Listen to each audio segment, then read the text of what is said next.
what's up? Welcome to Lost Rewatch Podcast. We don't have a name yet, so we're going to edit that in right here. It's going to sound awk as fuck. The Long Lost Podcast. I am Lyra. And I'm Lana. And for me, it is a watch podcast, not a rewatch podcast, but... Yeah, so let's talk. What is your history with Lost? Yeah. Just a little background. So my history with Lost is almost non-existent. Killer. And because I'm so insulated from popular media, it's so small, my knowledge of Lost, which I think is great for this purpose.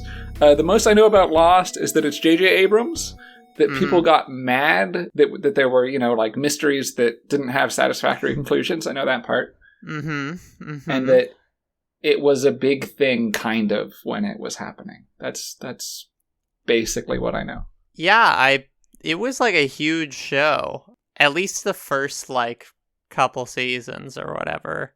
I guess my history with Lost is I watched the whole thing as it was airing. So you watched it, you didn't catch up with it. You watched it totally contemporary as it was airing. So I watched the first 2 seasons on DVD. And that was actually my first... I was going to ask about that, yeah. That was my first TV binge watching experience, actually. Was Lost season 1. And season 2, presumably I binged. But it's going to be interesting for me too, because it's 2024. I'm so used to binge watching everything. If something's currently airing, I'm I'm not going to watch that because... You just wait.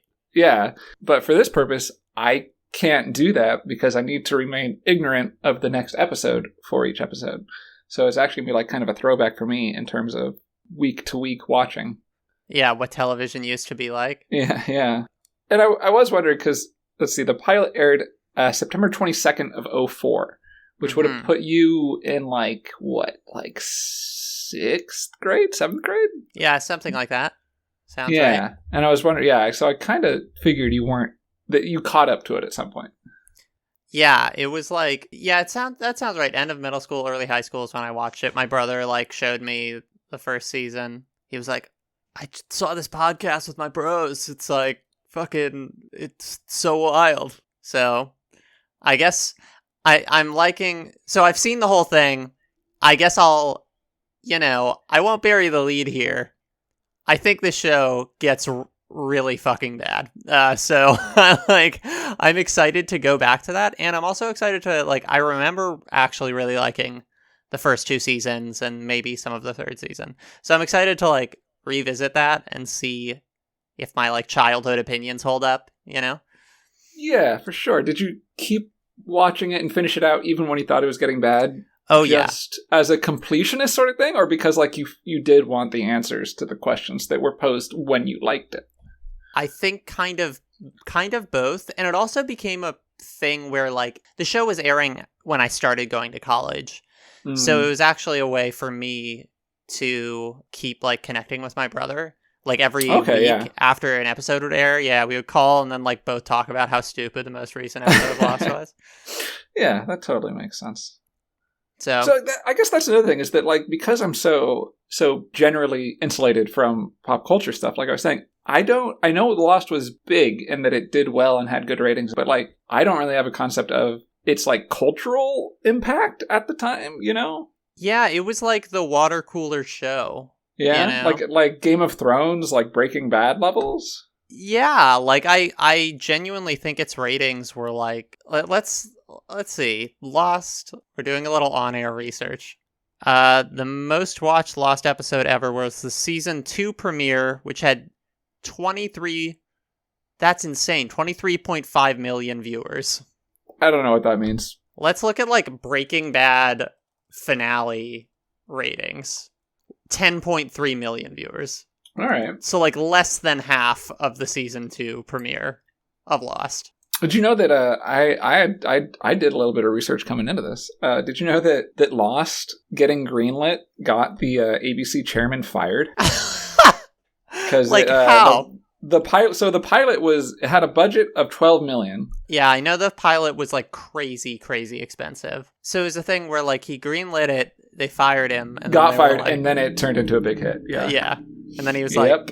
yeah, motherfuckers. But yeah, so okay, so it it was culturally impactful. Like, it actually was. It was like a huge show. And it's kind of interesting because like now the cultural staying power of Lost is like people just kind of half remembering like, wasn't that Lost it existed? Like stupid? Like, yeah, there's such a weird like tailing culture about it. It's got, I mean, from my perspective, which again is so limited in terms of all this, but part of it's just the attachment to J.J. Abrams and his reputation almost. And I don't know what the general population's impression of J.J. Abrams is. And I guess this is another thing I should say up front. Personally, I have not liked J.J. Abrams' work that I've seen. Yeah, there's like consistent threads through all of it, including Lost. Yeah, and I feel like from my perspective at least, which is very particular, Lost is almost like its place in history is part of his legacy in a weird way. Yeah, I mean, I think it's like he was an influential like person in Hollywood before Lost. Like he had a couple of shows, but I think Lost like blowing up is kind of like that's how he ended up directing Star Trek and stuff, right? Was like after Lost fucking exploded. Anything else we want to talk about before we just get into the episode? Let's do it. Let's get lost. Hey, you! What's your name? I don't know your name. Not Vincent. So, the first thing I want to see if you have thoughts on, how do you feel about the title? Like, this is literally the first moment, but the title being, like, the way the Lost title shows up at the beginning of the first episode.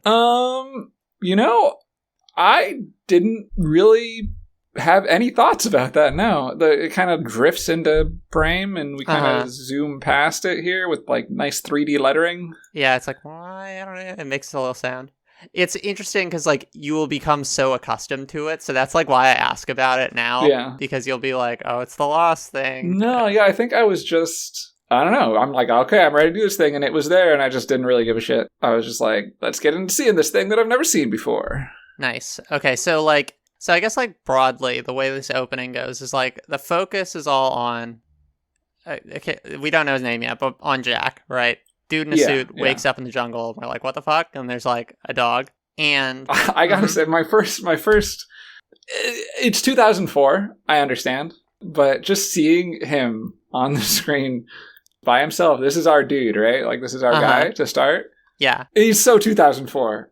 He's just like the most generic white man I've ever seen in my life. He's the most generic like, dude so possible. Cookie cutter. Sure. And I'm like, okay, hello 2004, how have you been? It's also something that's so interesting because in this whole pilot, like, this show has, like, so many characters. Like, as we're running through this part, like, I wrote this in my notes where I was like, now we're meeting these people. There's so many fucking characters in this show. Which is something I really like. Yeah, I think it's the great. Ensemble stuff, that's like gonna be... We haven't quite reached it because we've only watched pilots part 1 and 2 for this episode. But that's like... The show really capitalizes on that. You know, it really does. It's like, it is an ensemble show, genuinely. I guess it's just like so interesting that the pilot, like the two... characters who are kind of our main focal point characters are like Jack and Kate, like Jack mainly, right, and Kate kind of secondarily, and they're like the two most generic people among the core cast. I was gonna say the I think in my like closing notes I have like the two characters I am least interested in are our two main characters. Totally. And Kate, like, I don't know if she even really gets characterized at all until, like, the end of part 2, but I guess we'll talk about that when we get there. So anyway, like, this opening, Jack on the beach, and it's total chaos. Plane exploded. We get a bunch of little vignettes of Jack running around, like, saving people. I really love the way the camera work on, he stumbles onto the beach. You're looking at him with an empty, calm, peaceful beach behind him. And then you start hearing all of the chaos, and it pulls. Yeah, it keeps the view behind him, but then you start to see all the chaos as he moves down the beach. I just liked that. Camera work. Totally, I thought that was like a really strong opening of like unveiling this chaos, You get that little shot of like the shoe in the jungle that's just like on a tree when he stumbles out, and you're like, oh, like the way that sort of unfolds is very cool. And then we're like the camera's like moving through all this wreckage, and it's just like everybody's running around, nobody knows what the fuck to do. Yes. So the camera pans through. There's all this wreckage, crash plane, a jet engine still turning. Is that how that works? Would it still be turning? Because I don't see where it's connected to anything. I thought the same thing. I was like, is that? I don't think that's how that works, but it's going on. And at this point, I was just like shocked, honestly. I was like, I didn't realize that this was like a satire of way over dramatic shit. I thought this was a straight up like drama.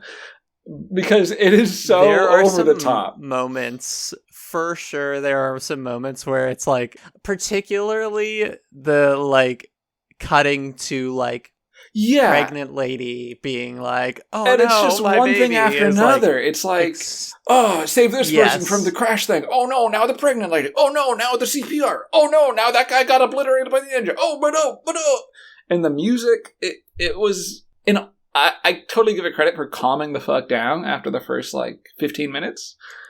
But goddamn, I was just like, are we for real? Like, is this, like, this can't be real, can it? Like, this is absurd. And I also think it's important for me to say, just going into this podcast generally, that I am currently rewatching The Wire, which a much more downplayed show is going to lead to some tough comparisons for any show, I think, just because it's like one of the best TV shows ever made. And also, yeah, it's it takes a different approach, right, in terms of trusting its audience and yes, just being very down to earth about everything.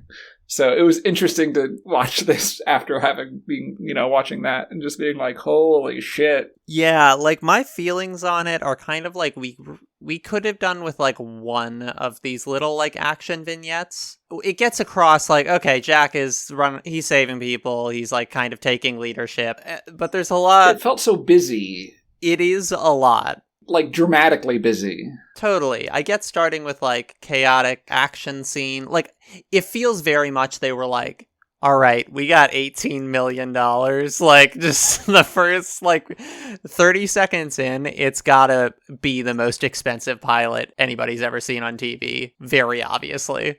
I was wondering if that kind of plays into it in terms of it's 2004 and they just, I don't know if it's showing off, but they want to be like, yo, this is like legit, like this is serious, this is big stuff, that's kind of what's going, and especially because it's in like the first 15-20 minutes that they really want to make a big first impression. But to be, I gotta say, it came off as just kind of funny, like genuinely just like satire levels of over the top.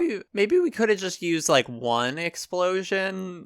It's like he runs in. There's the guy with his leg trapped under wreckage that nobody else wants to save. Also, there's a guy in the background hanging upside down that just nobody cares about. He's hanging upside down, going, "Help me, help me," and everybody plane just ignores him. Yeah, it's like, that seems like probably a priority. I don't know. And then what? He runs off to save the pregnant, or not even do anything with the pregnant lady. Just be like, chill out. He tells Hurley, like, hey, watch her or something, right?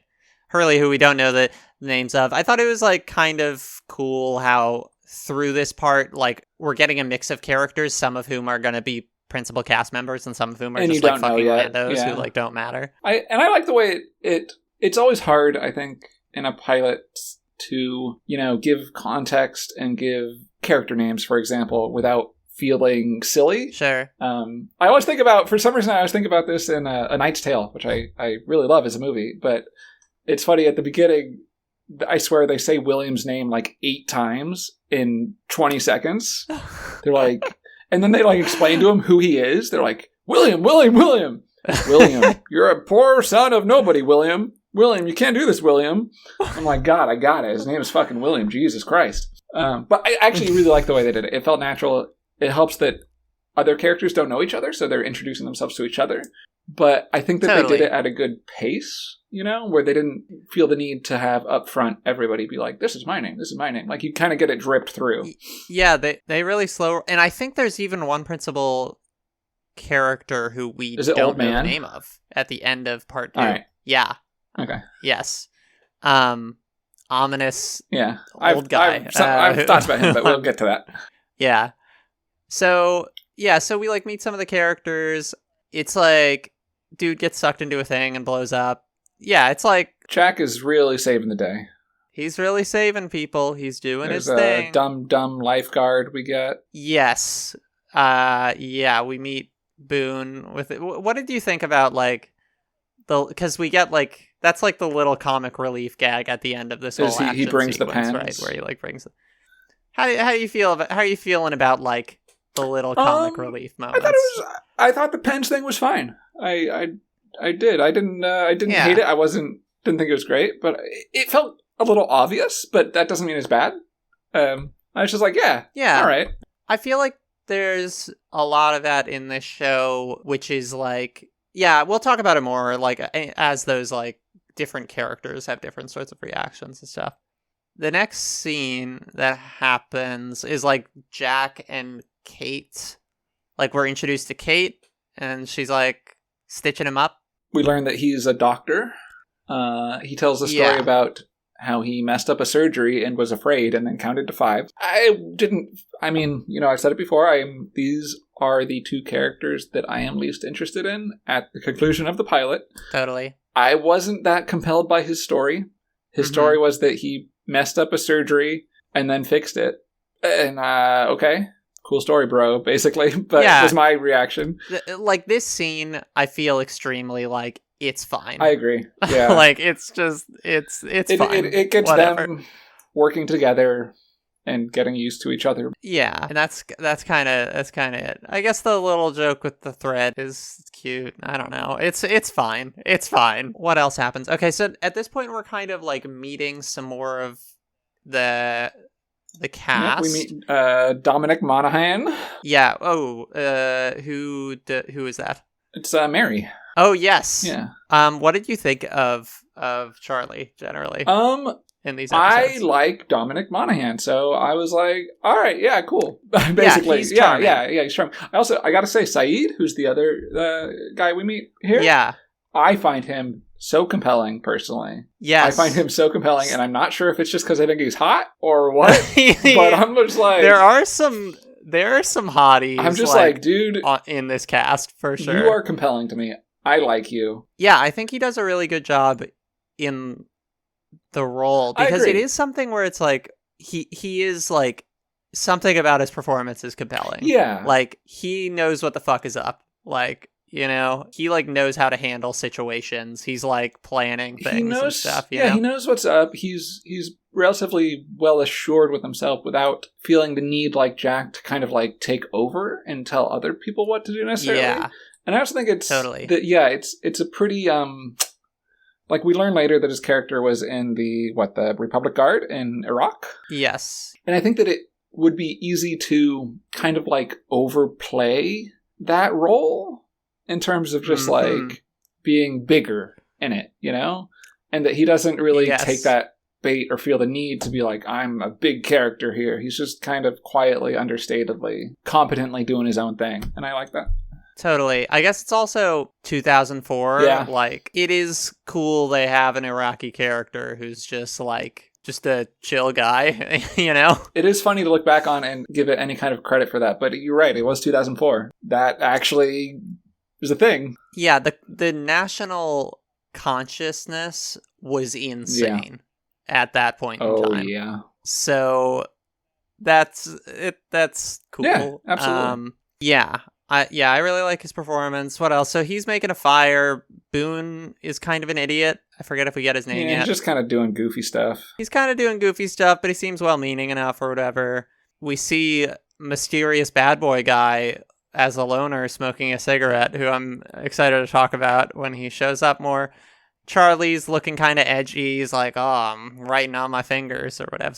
This is what I have in my notes. I don't exactly remember what happens here, but it just says Shannon, and I gotta say, I also hate women. So she basically is just being a real bitch, right? That's like her whole fucking character for most of this. Fuck everybody. I'm hot, so I don't have to do anything. I'll get rescued because obviously I'm super cool. Like, and she's like, I would never eat chocolate because I'm hot and skinny, right? Yeah, I feel like the way they write her character is like... It's real bad. It's like the ways that we're introduced to her being like shitty and frivolous are all like extremely like femme-coded things, right? She's bathing in her bathing suit. She's painting her nails. She doesn't want to eat chocolate. It's all just like, you know what I fucking hate about my wife? And then just like putting that, it's whack. It's not bad to have a flippant character who is like annoying or entitled. It's just the signifiers they use to make her seem shitty totally. Are all extremely just I was women, gonna say, it's right? I think you can actually have an entitled woman who isn't helpful and is annoying as a character. Like, you can have that. It's not that you can't have that character. It's that... Particularly in this cast that has like a bunch of other women characters, you know? Yeah, it's just that, like, damn, the way they went about it was just bad and also lazy, you know? Yeah, it feels very bad and lazy. It's also just, like, the amount that they push it. It's both with her and Sawyer, who we'll talk more about later. I also forget if we get his name. He's a smoking guy, right? Yeah, Mysterious Bad Boy. Yeah, I guess we haven't gotten his name yet. No, I don't think we've gotten her name yet. I don't think we've gotten Boone's name yet. They play it real light with the names. I mean, like, have we got... Yeah, I guess that's We've gotten true. Saeed, Like, Charlie, we get Saeed, Jack, we get Charlie, Hurley, Kate. Yep. I think Kate. those might be it. We get Shannon. Do we? I missed that if we do, but I believe you. We do. We got it twice, but Boone, both times, Boone, who is Shannon's sister, or Shannon's brother. Yeah. He, like, mumbles it both times. Shannon, we may be here for a while. And I couldn't remember her name. So, like, in my notes, I was like, Sam? Sarah? And I had to, like, Google, like, what is this? What is her name? Than me. I just totally missed it. I mean, also fine. Yeah, like, the names are they are, like, slow drip. So, like, I've referred to the characters as their names in the notes. Yeah. Except for, I certainly noticed that, like, Ominous Old Guy doesn't have... His name was not said, so I am leaving that out of my synopsis. So yeah, we get her being a little bitch, and Boone kind of trying to be like, "You're being a bitch. Yeah, we gotta help." I feel like there's almost a twinge with him of like, you know, it's partly like you got to do your part and help, and partly like you're embarrassing me. It does feel that way, totally. These people are all the hate you get is gonna come onto me too, and I don't need that. Yeah, for sure. He has that kind of like situation. We get Hurley passing out dinner, which is nice. He has a nice chat with the pregnant woman whose name I do not know. Claire. Claire. All right. Yeah. He gives Claire the "you're eating for two" trope with the pregnant woman. Oh, sure. He hands her the dinner, starts to walk away, steps back, hands her a second dinner. I was like, I saw what you were doing there. I've seen this before. Doing the thing. Which is like, it's not really a criticism. Like, things are things for reasons, but I generally think Hurley is also charming, like the actor who plays him. Totally, yeah, he really is. Yeah. He's like he like very quickly gives off the energy of like, yeah, I would want to hang out with this guy. Like, in an interesting way, I feel like, and there'll be more episodes, so we'll see how if it continues this way. But in a similar way that they went wrong with Shannon just lazily making her the stupid bitch, I think that they didn't fall into the haha chuckles fat guy trope.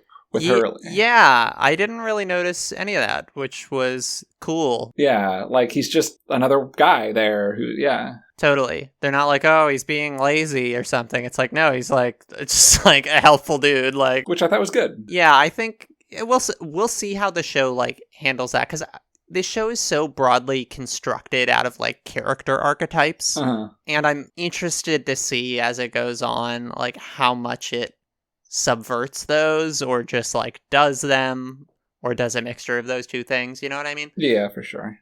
We kind of briefly meet Walt and his dad, Sun and Jin, whose names I don't think we know, but the Korean couple, and we're getting some sense of like he's being patriarchal and shit. Right. This is also the point at which I wrote, Jesus, there are a lot of characters in this show. Yeah, this is the point where I was really encouraged by it, I guess. Just being like, oh, wow, you're actually showing a lot of people. Like, this is cool. Totally. Yeah, like the ensemble cast. And generally, I would say, like, the performances are good from, like, I think like everybody in the ensemble, like in the principal cast. I don't think I really noticed any performances. Like there were some that stood out to me, but as good. But I don't think I really noticed any that were like jarringly bad at all. Totally, it's like Shannon. Like it's just the way the character was. Yeah, like, written I don't think directed. anybody's really gonna do much with that.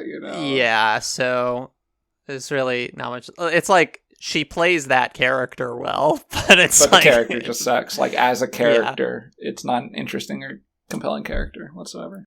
Let's see. We see Jack talking to Kate again, and he is also a pilot, I guess. Yes, I also found that pretty funny. That he's like, yeah, I also know how to fly airplanes. Yeah, and he's kinda. like, he fucking, this part is just, this type of shit, personally for me, it takes me out of the narrative in a distracting way.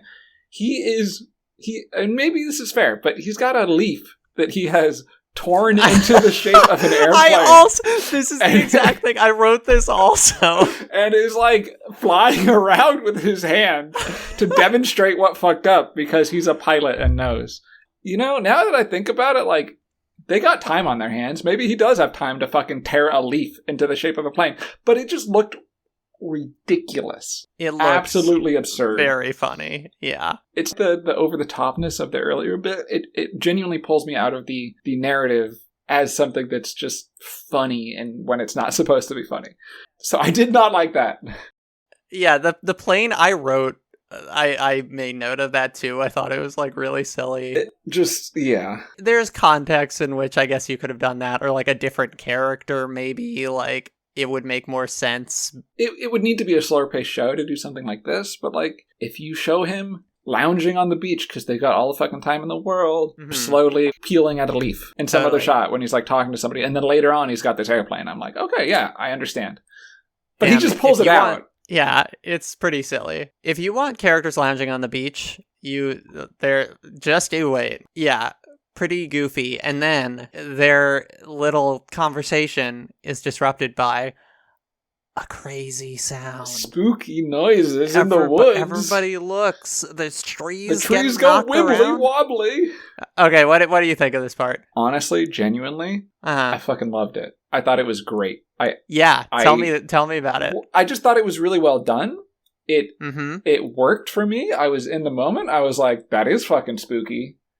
This is cool. This is intriguing. I like this. Like, it really worked well for me. I thought it was fucking great. Also, like I said, I had no experience or knowledge of Lost whatsoever. I did not know Lost was a fucking monster show. Yeah, you didn't know that was gonna be did not know that whatsoever. I knew it had, like, sci-fi-ish fantasy elements, but I didn't know, like, scary horror beast was fucking part of it. Yeah. Great. It was fucking great. It's so hard for me to have an emotion, to like gauge my emotional reaction to this because it is so fundamental to Lost. And the show knows it, right? Because this like happens like right before the first commercial break or whatever. Oh, yeah. So it's like the assertment, okay, also there's got to be some crazy shit happening. Yeah. This isn't just like people sitting around on an island. It's part of the premise for sure, yeah. But no, it really worked for me. I thought it was done very well. And totally. Like emotionally and just narratively, really, I was super into it, for sure. It's also like that we've seen all the characters all doing a bunch of different stuff all the time. I think like having a moment where they're all like, everybody is like on screen standing up, like looking at the same thing. It like works as like, holy shit, you know? And I think generally this show, there's elements where it gets into like more like horror kind of stuff. Honestly, like there's some moments like this later in these pilots, and I generally think that stuff is working in the pilot. But I guess we'll talk about it as we come on those scenes. I will say one thing that was very silly is that Walt is like, "Is that my dog?"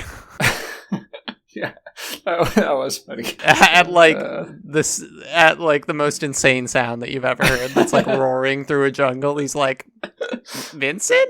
It's like.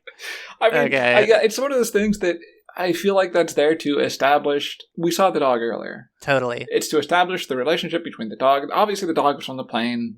It was somebody's dog. Yeah. But it feels like, and there are a few moments that we'll talk about in this pilot that I felt were just, honestly, it's like you need, for your objectives, you're writing your script, you need A, B, C, and D to happen. And that Totally. there were a few instances where it was just done very inelegantly and just sloppily in a way that I'm like, I don't think it was done this way because whoever wrote the script sucks at writing a script. It just felt, I don't know if it was a time rush factor or what. It just felt sloppy. I feel like part of that is just that there's so many characters and like so much information we need to learn that like there's a lot of moments where it's like a little scene will happen really just to communicate like one piece of information to the audience. And you're totally right. This moment, that is the functional purpose of it. It's just kind of like goofy. I'm curious to hear about like the other moments where you notice that being kind of like kludgy. Ooh, we got some moments where I have some script issues. Oh, hell yes. Jack. Hurley. Said, Michelle. Lyra. Sawyer. Wall. Son. Jin. Michael. Not Vincent. Charlie. All right, so, okay, we have our first commercial break. We come back seeing this is the scene where we see, like, the crash from Jack's perspective. It's a pretty standard Seems crash, fine. Honestly, yeah. Yeah, nothing notable, really. One of these scenes, not much to say about it. Yeah, not much to say about it. Honestly, I think what it does best is we'll see the scene again from different perspectives, which are more interesting and tell us more about the characters that we see them from in those perspectives. So I think what this scene does best is just kind of establish the baseline of crash scene. Like, sort of a template. Yeah. Yeah, totally. And it does that well. But yeah, there's nothing notable that happens to that. There's a moment up here that I wanted to highlight, which is like basically Jack tells Kate, "Oh, are we establishing like a hike?" Yeah, there's the thing where like Jack and Kate are like, "Okay, we're gonna go into the jungle to Kate said see what the smoke was about." She saw where the front of the plane landed, she thinks. And Kate is like taking boots off a dead guy, and mystery old guy looks at her and gives her a big like orange smile, Godfather 2 style. Yeah, he does. What did you think of that? I fucking love it. I think it's great. I don't know what the fuck I'm supposed to be thinking about it, but I think it's great. I love it a lot.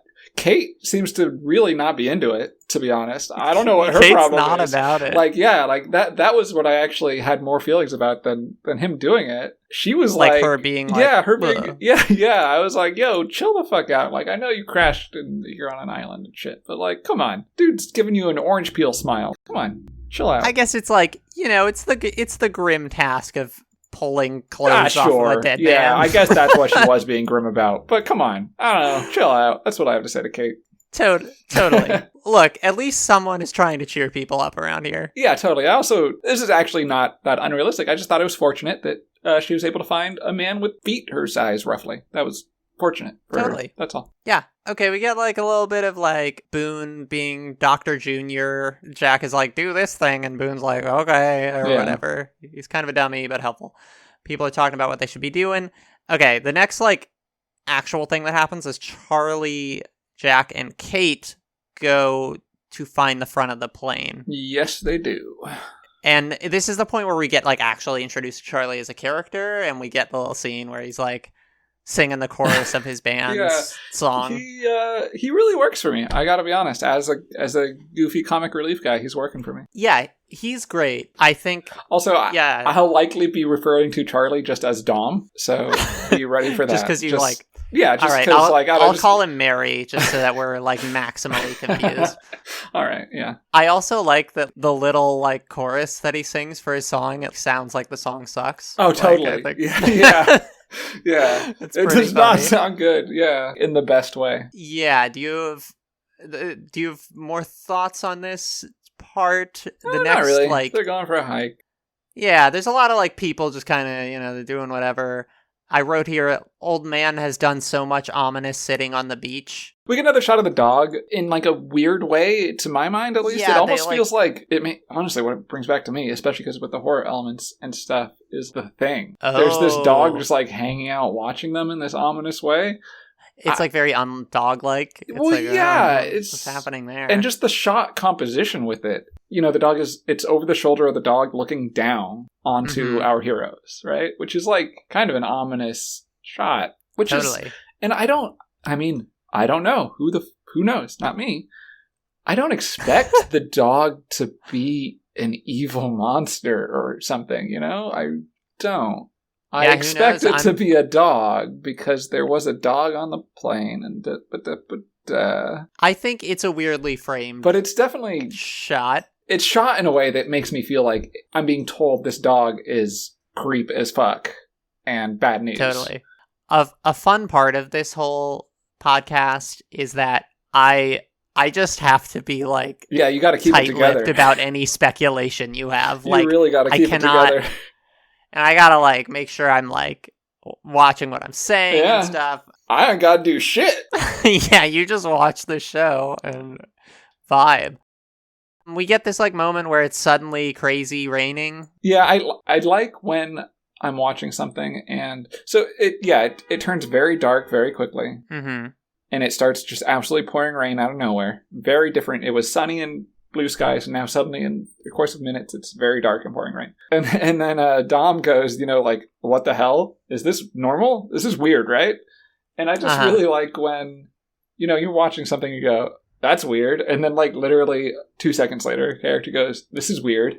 I like it. It almost just feels like I don't know. I just really like when it's like acknowledged within the show that weird shit that's is going like the on character. that way. So like, yeah, I also don't find this normal. Yeah.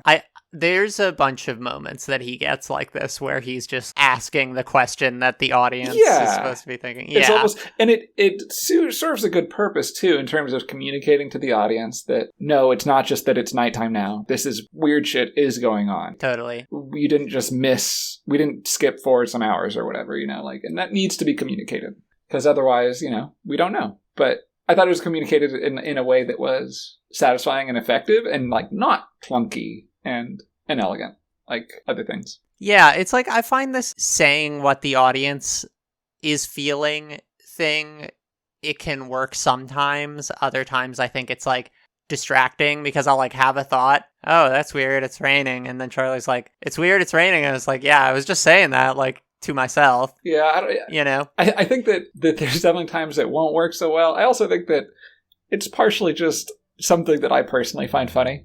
I don't know that it will ever not work for me. It's just one of those things.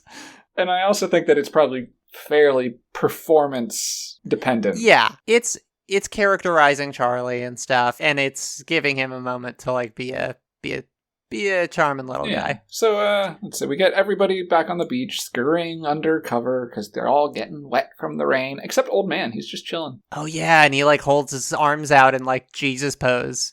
Yeah, he's embracing the rain. Just what are you thinking about Mystery Old Guy at this point? To be honest, not much. And I'm realizing this in terms of watching these things and discussing it. I will think about characters and events and narratives and plots in ways in like a show or whatever, a book, but largely while I am watching it, I'm not really thinking about these things, right? Yeah. In fact, if I am thinking about these things, I get uncomfortable and do not enjoy myself. And when I often end up thinking about them is when predictable things happen, and then I get annoyed because I'm like, I knew that was going to happen. So basically, as I'm watching this, I'm just absorbing it. I don't really have any thoughts on Old Guy, to be honest. Totally. I'm just like, all right, old guy's chilling in the rain. He's loving the rain. Which to me is very preferable over like noticing how bad the characterization of bitchy Shannon is. Totally. Because that's pulling me out. This, I don't have answers, but I'm also like not looking for them right now in a way. Yeah, we're like getting info about him. We're like, okay, so he's acting like kind of weird compared to everybody else. Just on a personal note, I think that this is the right thing to do in this situation.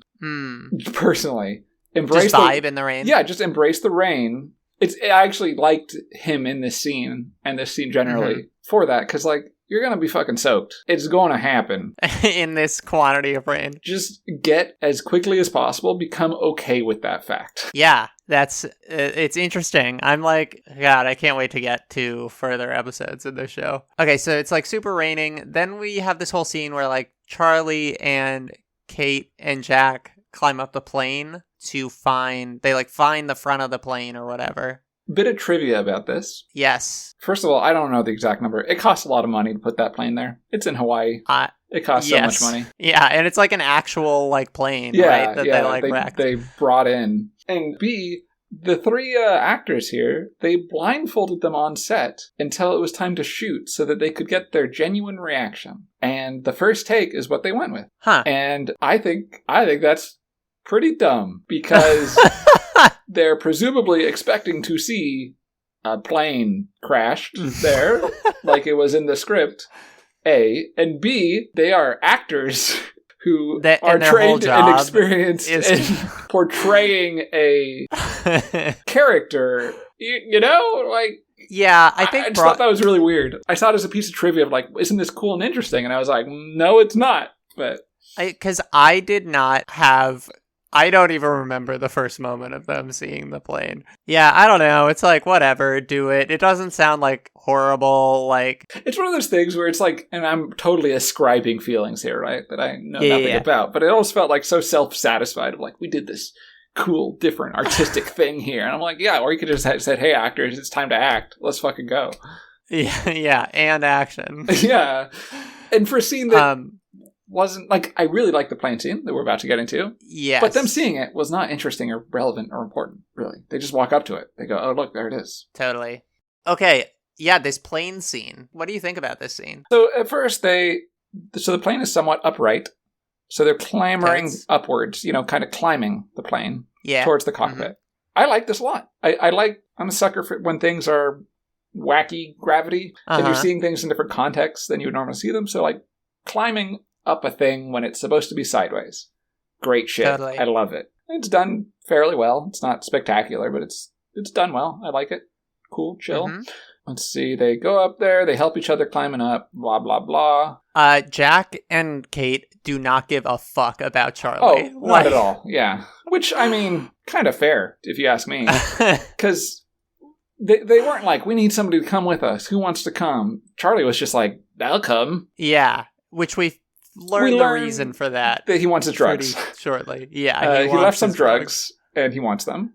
And yeah, so to be honest, I don't think it's really an indictment on either of them that they're just kind of like, fuck him. They didn't ask him for him to be there. He's just there. Like, I'm actually okay with that. That's character-wise. There's just a moment of it, which so they get up to the front. Yeah. The pilot, there's like the moment they open the door and like the co-pilots like fall out. They're dead or whatever. Yeah.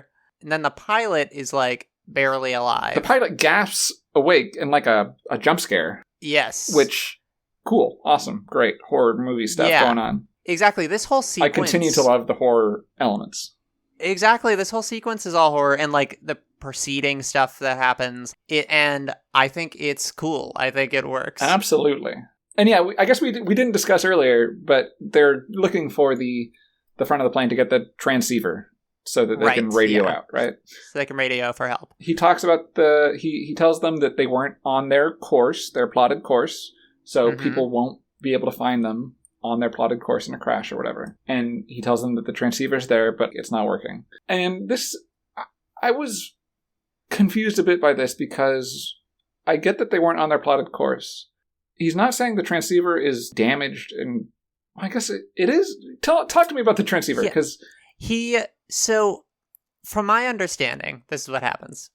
They're doing the flight normally, then the transceiver stops working, so they can't call anyone.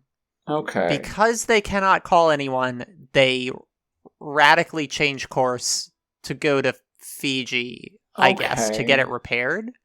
I presumably something like that. All right. So my understanding, which could totally have been wrong, but my understanding was that, like, I'm going to make up terms. Anybody who knows anything about airplanes, just don't listen to the next minute and a half, because you will not like it. My understanding was that, like, the transponder stopped working, which is, like, them showing up on radar and flights and stuff. But that the transceiver was still working. So I was just like, and I could totally be wrong, but I was just like, okay, but wouldn't you have talked to people about your change of course? Wouldn't you have been like, hey, we're going to change course? Yeah, that's why I thought it was like the transceiver. It totally makes sense. Because then they couldn't communicate. Totally. And I think that ultimately either I just didn't pick up on that correctly, or it was communicated poorly. either way, your version is totally the one that, like, narratively we're supposed to be feeling. Yeah. Nobody's gonna know where we are, basically. Yeah, exactly.